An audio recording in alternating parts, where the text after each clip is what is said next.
Hello, little mortal. It has come to my attention that you've been avoiding my sons. Shh. Do not fear. I am not angry.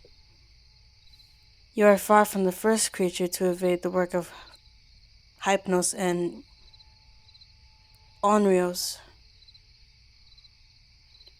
I came to you myself, in the hopes that perhaps the cool hand of night itself may assist. Of course, there are many creatures that are awake and alert in my hours. Many mortals but beloved me in the sunless dark. Mortals such like yourself.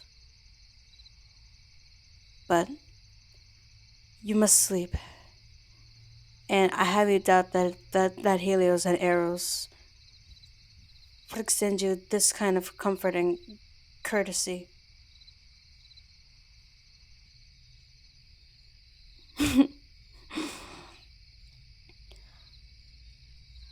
I've been told that many mortals, especially in their early youth, can be soothed to the shores of sleep by telling them stories.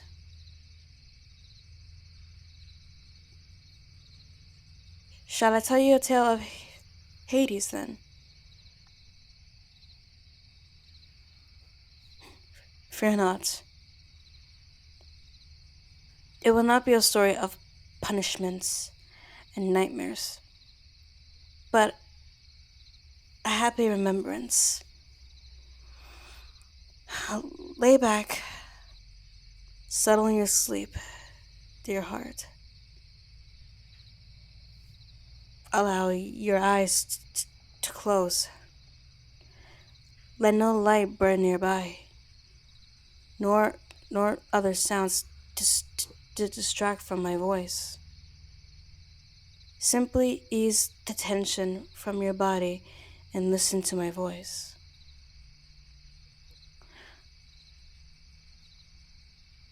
Are, are you familiar with Asphodel Meadows? It was where most ordinary souls are sent to the afterlife.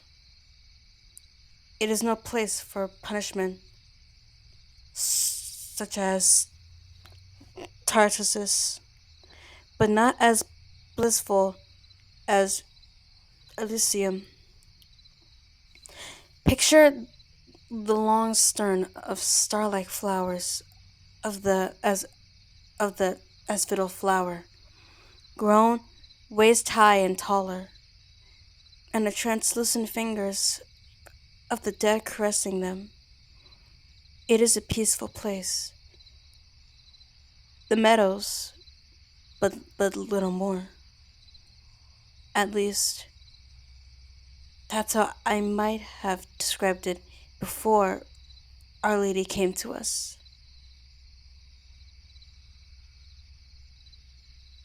I speak of Persephone, of course.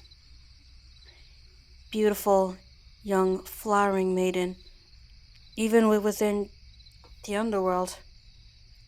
She's quite dear to me, and the story will surely explain help. And the story will surely help explain to you the extent. The realms of the dead are notoriously difficult terrain, in which to grow anything less than the hardiest flora. When our lady came to us, she brought with her all the powers of her godhood, and for the first time, we could see a promise in our dead lands. I remember how unsure she was about it at first, being only a demigod, and she often said Persephone was hesitant to even consider using her powers. It wasn't until Mycora pointed out to her father the asphodels were growing taller and stronger than before, that any of us suspected that Persephone's presence alone would, would have such profound effect on our realms. Our Lady was quite eager to start her own garden after that, and Hades was delighted to give her anything she wished. One evening at dinner, we played a game of questions, and she asked each of us in turn of our favorite plants. Hermes and his grapes, Priphylloglythion and their fruit trees, Hecate and her herbs. She coached answers out of each of us with her patience and good humor. We thought of we thought of it at the time.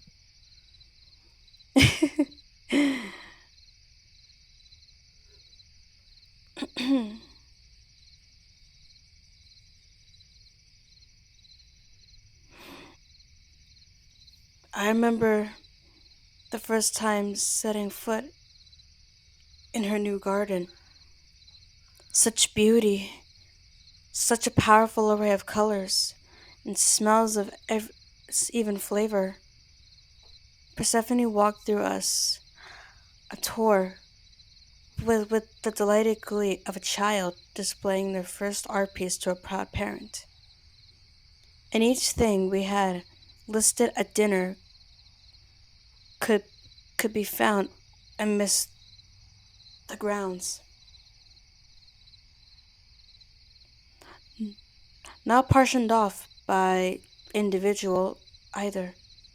She had represented our strange little family perfectly by blending contemporary flowers and plants together. Fruits and flowers, berries and bushes, even a small pond of water lilies and lotuses. I remember how Charon grinned at seeing those. Truly beamed. I mean, not the little, not the little secret smile he always uses, like myself. Like all the rest of us, he was smitten. I invite you now to walk through this garden with me. Touch the soft grass with your heels. Feel the tickling of the daisies underfoot and smell the richness of her roses. Here, open your lips for me. Taste the burst of tart, sweet, sweet raspberry on your tongue. Can you see the daffodils? Their petals are pale and soft as is the finest chitin. And so pretty. Next to the pink foxgloves hanging their heads beside. A small field of wheat is here, even without sunshine to warm it up. Oh, that smell is unforgettable.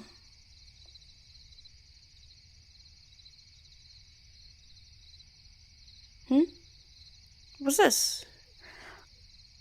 A pomegranate. No, it is perfectly safe to eat. Anything cultivated by Persephone's gentle hand is safe and for mortal conception. Here, let me open it for us, that we might share the deep red jewels inside.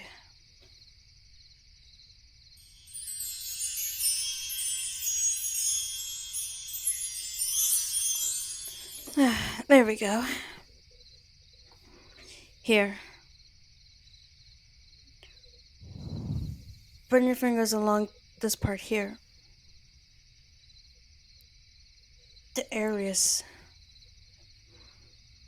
The edible pieces that look like undercut gems. Feel how smooth they are, and the membrane around them, slightly soft and with a bit of give. Here, let me pluck a few for you to eat. Yes, you can eat the whole thing. The seeds aren't harmful.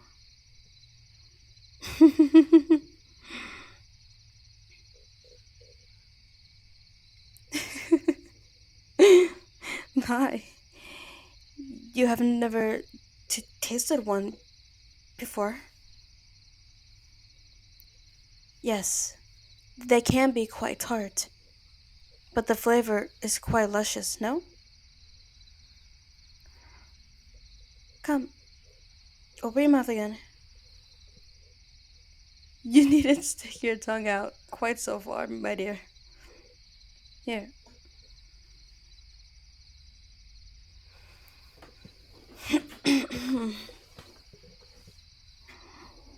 Mm-hmm. Yes. It is one of my favorite fruits.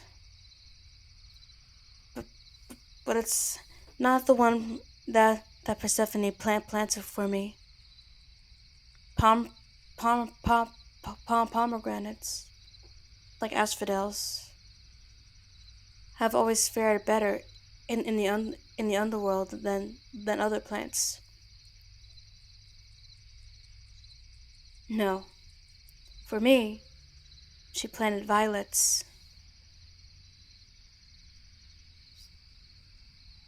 Y- You seem too close to the shores of sleep now, my dear. Let us leave this garden now. But know that you are always welcome to come back. Our Lady has always said to allow any and all visitors, so you need not wait for me to bring you next time. But here,